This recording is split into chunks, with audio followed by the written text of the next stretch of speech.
for those of you who are wondering why I do that, that's the official thing that a chair should do, because I'm not speaking as the chair when I make my comments. I'm speaking as a board member, and Director Stewart is the chair at that moment.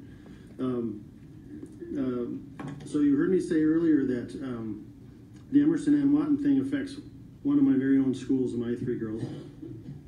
And this mirrors the situation I have with my other school with my 3 girls, and that is the Kenwood Elementary Kenwood PAM program, which, if this plan passes, closes the PAM, the Performing Arts Magnet, and which affects my very own next door neighbors.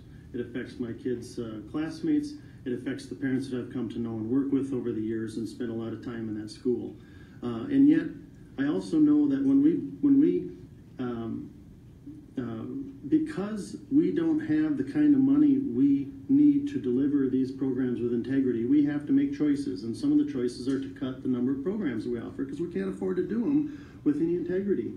And I can tell you that Performing Arts Magnet Community School at Kenwood, which is probably not any different than Armatage Community and Montessori, is that the money gets blended too. And so you water down both programs because of the lack of money. Now, magnets are supposed to exist to give people of color in our parts of in our city choices to other choices besides their community school. If their community school is too heavy with poverty issues or things like that, so the magnet school, the magnet programs, exist for that very purpose.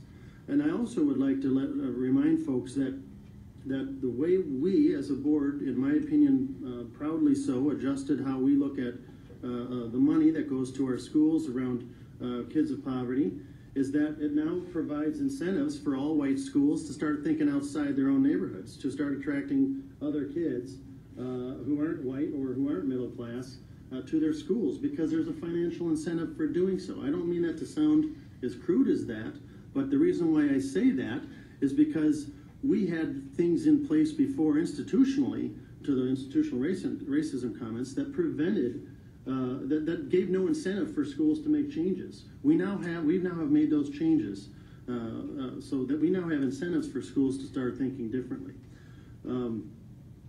The other point I'll make is that, well, I'll leave it at that. I already made a comment about the integrity of magnets.